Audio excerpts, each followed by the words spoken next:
Assalamualaikum warahmatullahi wabarakatuh. Kami dari kelompok 11, materi globalisasi budaya. Terdiri dari Putri Vela Imania, Khosiatul Kamila, dan Arinda Nur Anikasari. Nah, di sini ada pengertian globalisasi kebudayaan. Globalisasi kebudayaan yaitu suatu proses tatanan masyarakatnya mendunia dan tidak mengenal batas wilayah. Globalisasi pada hakikatnya adalah suatu proses dari gagasan yang dimunculkan, kemudian ditawarkan untuk diikuti oleh bangsa lain yang akhirnya sampai pada suatu titik kesepakatan bersama bagi bangsa-bangsa di seluruh dunia. Kebudayaan merupakan konsep fundamental dalam disiplin ilmu antropologi.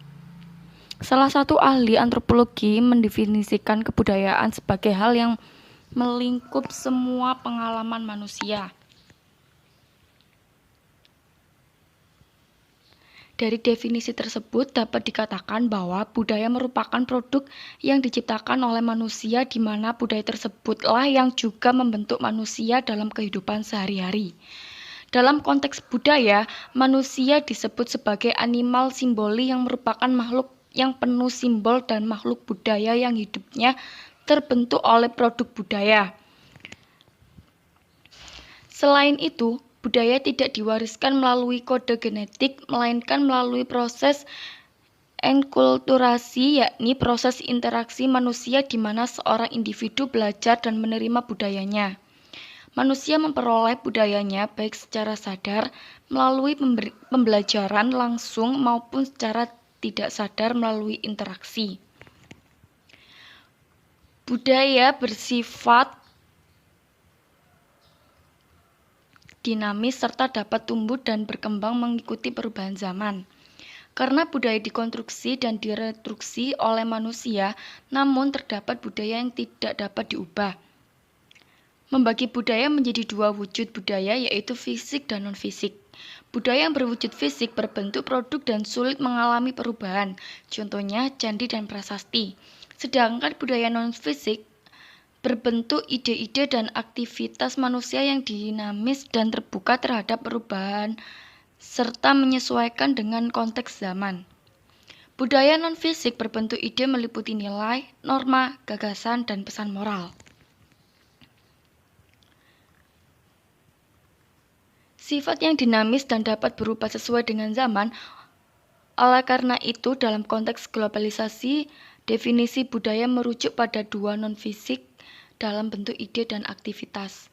Globalisasi kebudayaan adalah penyebaran gagasan makna dan nilai keseluruhan dunia dengan cara tertentu untuk memperluas dan mempererat hubungan sosial.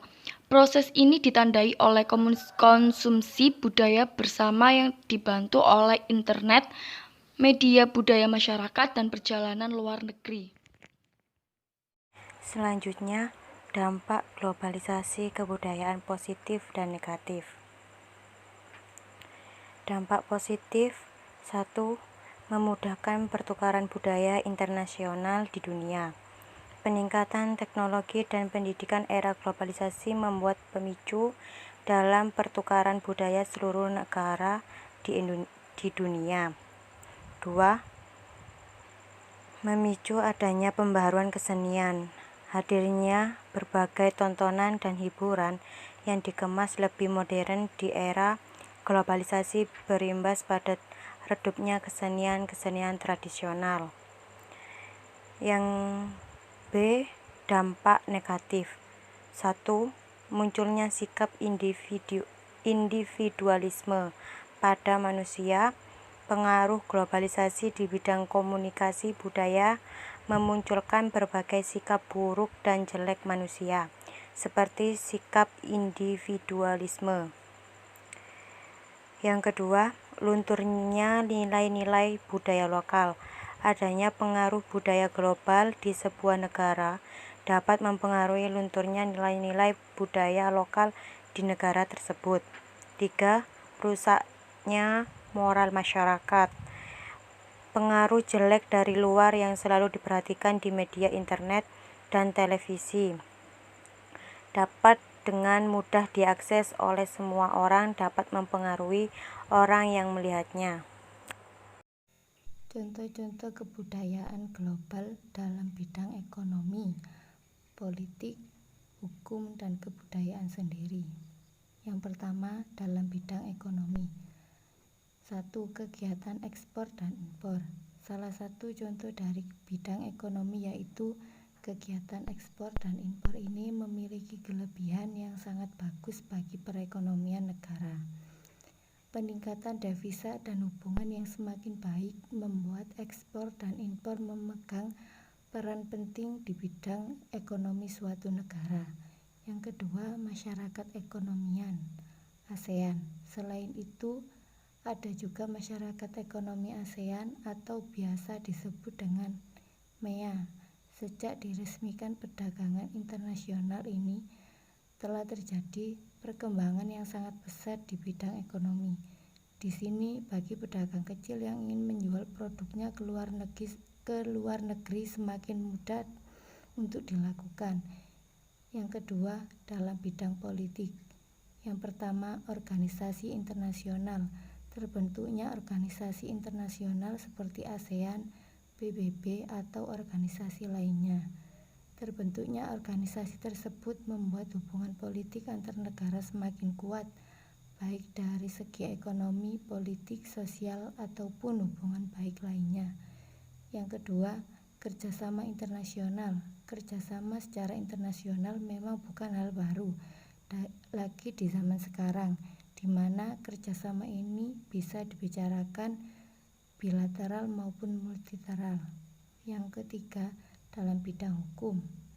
Yang pertama, hukum internasional yang kadang-kadang mempengaruhi hukum dalam negeri. Yang kedua, adanya perlindungan hukum bagi warga negara asing di beberapa wilayah tertentu. Yang ketiga, negara-negara lain bisa saling membuat hukum sesuai kepentingan sendiri. Sikap-sikap yang perlu dikembangkan dalam menghadapi globalisasi. Sikap yang harus diperhatikan dalam menghadapi global. Yang pertama, membentengi diri dari pergaulan bebas. Yang kedua, percaya dan takwa kepada Tuhan Yang Maha Esa. Yang ketiga, memilih pergaulan dan teman yang baik. Yang keempat, menyaring dan mengambil segala sesuatu yang baik.